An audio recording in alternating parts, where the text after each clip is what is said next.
Salut à tous et bienvenue à cette édition du journal qui prend la direction de la Chambre basse de la République démocratique du Congo pour vous informer que Christophe Mbosso, président de l'Assemblée nationale, a reçu le mardi 28 février 2023 Bruno Aubert, ambassadeur de la France accrédité en République démocratique du Congo. Au menu des échanges, la tournée africaine du président français Emmanuel Macron dans un contexte où le pays est ravagé par la guerre d'agression. Suivez.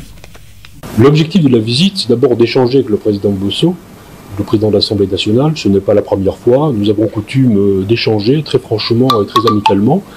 Et il est vrai qu'en ce moment, le contexte est un peu particulier, du fait de la visite prochaine du président de la République, du fait aussi de la tension qui règne à l'Est, qui suscite notre préoccupation. Et donc il était important de pouvoir échanger ensemble sur le contexte actuel. Et je suis venu aussi rendre compte, en quelque sorte, expliquer un peu en amont au président Mbosso l'esprit qui préside à la visite du président de la République française bientôt à Kinshasa, et je dirais au caractère, au fondement stratégique de notre relation, qui s'inscrit dans l'histoire, mais aussi dans le présent, et avec beaucoup de projets pour l'avenir. C'est un esprit d'amitié. Il va rester ici 24 heures, nous avons beaucoup de projets en commun, et il sera question de nombreux sujets, aussi bien de coopération militaire, aussi bien de coopération culturelle, de projets et de partenariats économiques, d'enseignement supérieur et de recherche. Donc nous voulons tirer en avant notre relation vers l'avenir au bénéfice des populations du Congo. La France n'a jamais été hostile à la République démocratique du Congo. La France a toujours été en soutien de l'unité, de la souveraineté, de l'intégrité territoriale du Congo. Nous avons toujours travaillé dans ce sens au Conseil de sécurité des Nations Unies, et c'est la raison pour laquelle d'ailleurs nous soutenons la RDC dans l'exercice de sa souveraineté à travers nos coopérations. Je vous ai parlé notamment, et nous en avons échangé avec le président Mbosso, de nos coopérations militaires, des formations que nous avons ici auprès des FARDC qui sont tout à fait conséquentes. Profitant de son passage dans la province du Kasaï, le président de la Ligue de jeunes du parti politique FIDEC, Mardoché Seleminga, s'est enrôlé dans le territoire de Lebo avant d'installer le parti à Chikapa.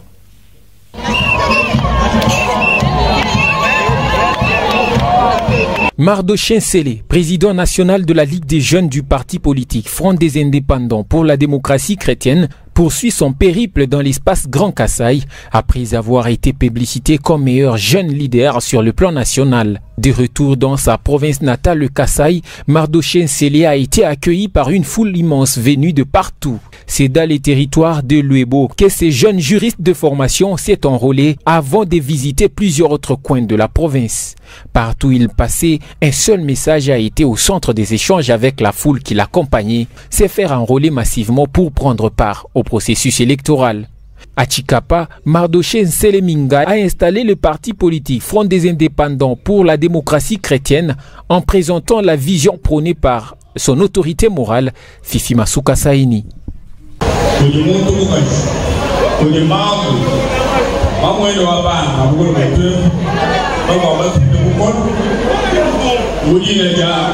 Excellence Fifi Masuka Saini.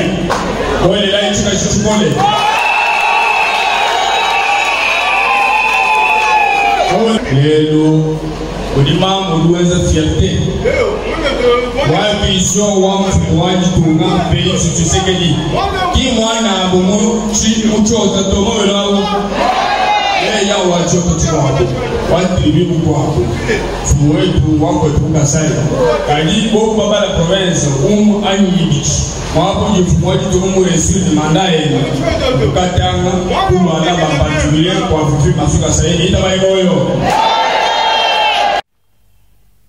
Parlons infrastructure dans cette édition du journal. C'est mercredi 1er mars.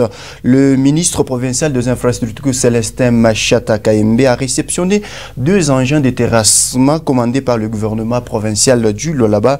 Cette acquisition permettra l'accélération de travaux qui s'effectuent sur la nationale numéro 39. Ce lot d'engins vient s'ajouter aux 4 ateliers acquis il y a peu.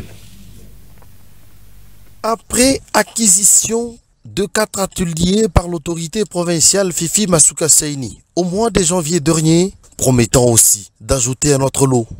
Ici, la chef de l'exécutif provincial relie la parole à l'acte. Pour preuve, le ministre des Infrastructures et Travaux Publics, Machata Kayembe Célestin, a réceptionné ce mercredi une pelle et une chargeuse pimpa neuve dotée à l'office des routes pour exécution des travaux au point chaud sur la route nationale numéro 39 sur place à Kolwezi. Ces engins sont d'une importance capitale, question de fluidifier la circulation routière sur la route nationale. L'autorité a été attentive, elle a suivi les plaintes de la population, c'est pourquoi elle n'a pas hésité un seul instant de mettre la main à la caisse afin de pouvoir acheter d'autres nouveaux engins. Ça nous permettra un peu d'accélérer les travaux. Comme vous le savez, il y a l'entreprise Omega qui a déjà commencé les travaux au niveau de la ville de Kasaji.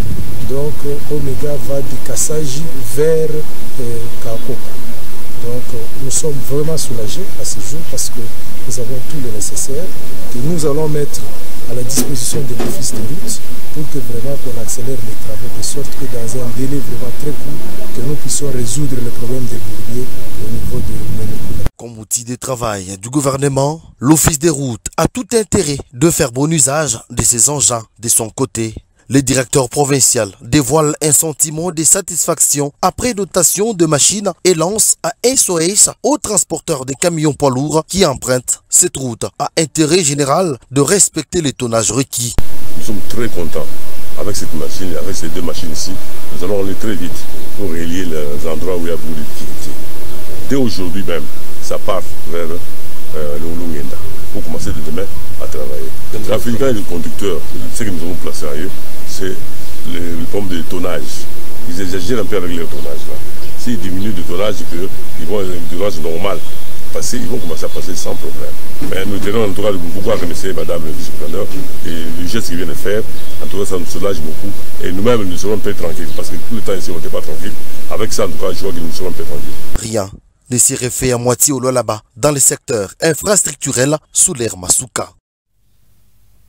On est cette fois-ci à l'hôtel de ville. L'assainissement du milieu, la prolongation du processus d'identification et d'enrôlement et la situation sécuritaire de la ville de Kolwezi sont le point saillant sur lesquels le maire de la ville de Kolwezi a échangé avec le cadre de base de 14 quartiers constituant la ville de Kolwezi en présence de bourgmestre de Manika et d'Ilala. Suivez. 14 chefs de quartier qui constituent la ville de Kolwezi ont été conviés à une importante réunion ce mardi 28 février 2023, réunion présidée par le premier citoyen de la ville, Maître Jacques Massingo Kindele. L'appel à l'enrôlement de la population, le renforcement des mesures sécuritaires et la salubrité à Kolwezi sont là les 3 points qui ont fait l'objet de cette réunion à laquelle ont été également associés les bourgmestres des communes. Atupende tushikia sema kuko muntu alikosa shikupate carte d'électeur hapana. Tuko pale tunaweza kuapuye ba autorité na ba membre ya CENI juu bintu kuko réussite. Tunapaswa kumobiliser population yote ya vile ya Kolwezi ya kama kuna kuya sema vazia basha kumwingiria kuko magumu, bavazia bashilale manyumba yabo, batoke nje bakriye balalamike manfrimbi nini, bataita ma intervention itafika de façon que tu sauver le monde basha fanini kuingiria. Devant le maire de Kolwezi, ce cadre de base promettent de relayer à leur tour cette communication importante dans leur population respective. Banasema en tout cas ula napenda buchafu ni mulozi. Nikule tunalomba population ya Kolwezi tushukue na ile culture tupa mabuchafu mu désordre. Tuona mnakanya kuya kudanjikisha huko kumeri. Quand on identifié, on va tout mamiotoka kubeba mabuchafu tutengeneshe mkini yetu ikuwe nini propre. Kama mkini nakuwa propre na malaria itafanya nini itadiminuwe mkini yetu ya Kolwezi. L'actualité, c'est aussi partant des doléances de la population des Moussonoy sur le déroulement de l'opération d'identification et d'enrôlement des électeurs à la cité Jekamine Moussonoy. Le maire de Kolwezi, Maître Jacques Massingo Kindele, a décidé de descendre sur les lieux afin de palper du doigt leur réalité sur le terrain. Le numéro 1 de la ville était accompagné de son adjoint et le deux bourgmestres. Suivez. Du terrain des foot où il assistait aux travaux d'assainissement, Maître Jacques Masengo Kindele, entouré d'une foule à liesse, a recueilli les doléances sur le déroulement de l'opération d'identification et enrôlement des électeurs, surtout les monnayages pour l'obtention de la carte d'électeur. Il fallait faire le pied avec toute son équipe jusqu'à l'un des centres d'enregistrement et enrôlement d'électeurs de cette cité. Derrière eux, une marée humaine. Les habitants de Moussonoy ont accompagné Maître Jacques Masengo en fils du terroir pour s'imprégner de la réalité sur terrain. Arrivé à l'école Jekamine Kirongozi, où est implanté ces centres. Ici, le maire a sur les champs interrogé à l'intérieur du centre tout comme à l'extérieur.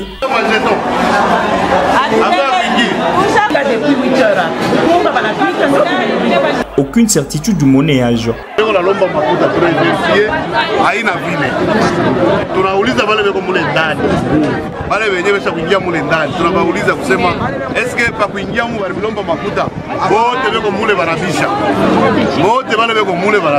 Devant la population et les chefs des centres, la première personnalité de la vie d'écologie a fait appel à ses administrés de se réveiller tôt pour accomplir ses devoirs citoyens qui présentent plusieurs avantages.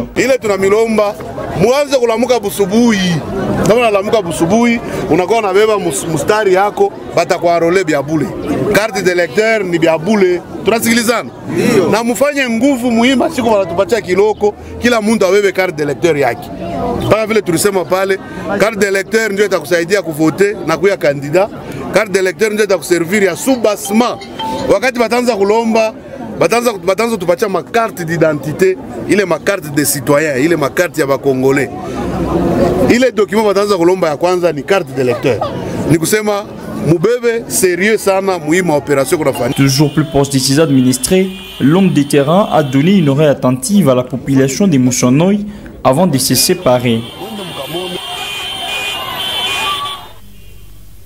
Madame, Messieurs, ces grands directs se poursuit. Une veuve résidant sur l'avenue Moukoulouena à la cité Jekamine Kolwezi sollicite l'implication des autorités pour qu'elle soit délocalisée dans des conditions prévues par la loi.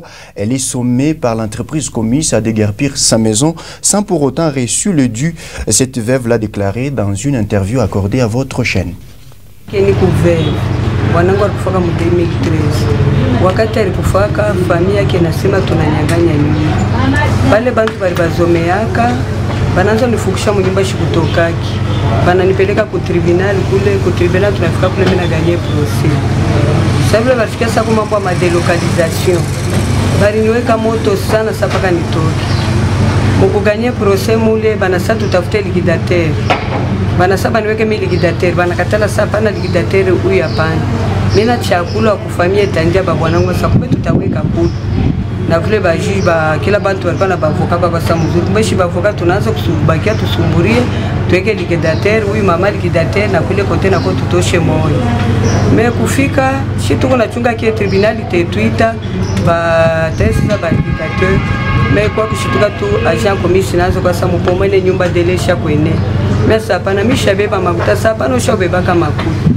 Masa shabeba makuta na vile mirudia kambio kwa avoka wangu mimi bonesha kwenda bya kweli kwangara samba shabeba makuta avoka wangu anabakia na changa bata cede makuta aji pale komisa anaanza pita kwa maresasema ule alisinyaka vyote ni mimi mafoto le baribambaka ni mimi makarte d'électeur ni mimi bote bibishanga shaka ta ku tribunal mimi na samishi tatoka ino shaba Jean komisi mesa mwende muonesho loko nimetuma sabale murilipa makuta ni ba muji mwenye nyumba shabeba makuta telma bali nimenase sana jua kutoka mnyumba na vile nani bavoka wangu bana convoquer komisi banaanza kusamba kufika tribunal sasa mulete ma $500 tufanye nini desana mishi na $500 nitetosha wapi mimi maisha yangu ni paka mu career kama ninaingia njoo mimi nakula mimi nalipia watoto masomo bon tuko naisha tuko mwa insecurity utashanga bushiku tu dizevera ina kutoka bamuji banatembea paka pale sene batanyanganya watoto ma telefoni sasa ni bapika sama ni maibu tu unashika tu unapita tu unatupa maibu na matushi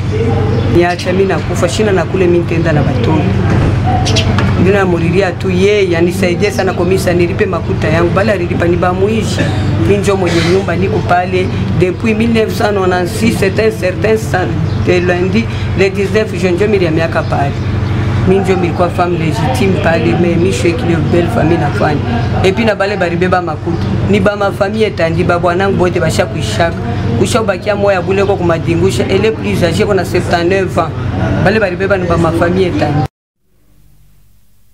Et dans la page de célébration, sachez que le 1er mars de chaque année, le monde célèbre la journée internationale zéro discrimination, une journée visant à réduire les discriminations sous toutes ses formes. Cependant, les personnes vivant avec l'albinisme font l'objet de chaque année des discriminations quant à leur rapprochement et acceptation dans la société actuelle. Une affirmation de Dan Kasongo Kanimbu, chargé des communications de cette structure, dans ses reportages d'Eli Mbayo, à qui nous avons prêté notre voix. La plupart du temps, les personnes vivant avec albinisme sont victimes de discriminations en Afrique, plus précisément en République démocratique du Congo. À l'occasion de la journée internationale zéro discrimination, nous avons été voir Dan Kasongo Kanyimbu, chargé des communications d'une structure qui encadre les personnes vivant avec albinisme dans la province du Lualaba.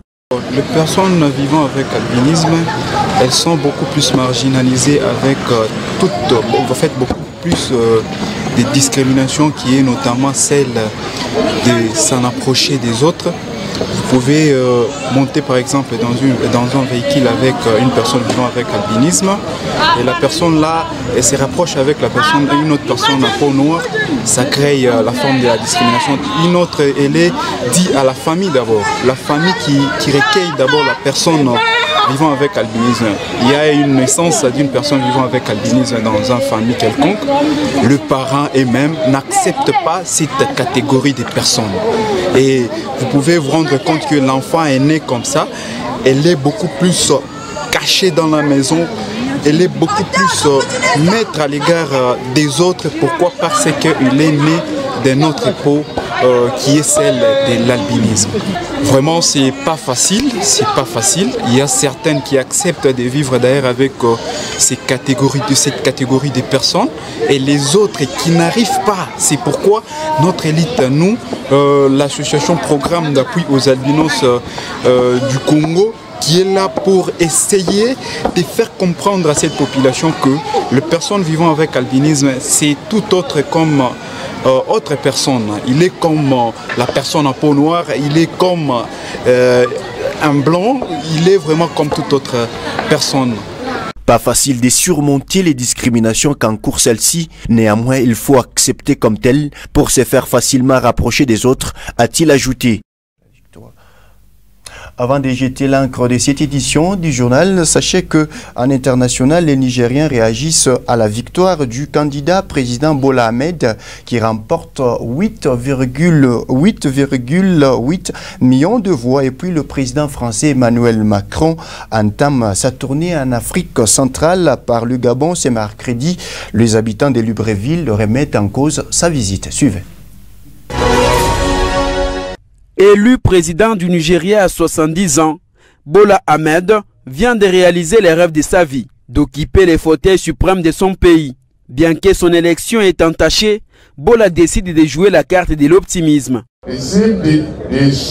Le navire ne coule pas, ni ne dépérit. Nous sommes bien ancrés sous le président élu, Bola Ahmed Tinubu.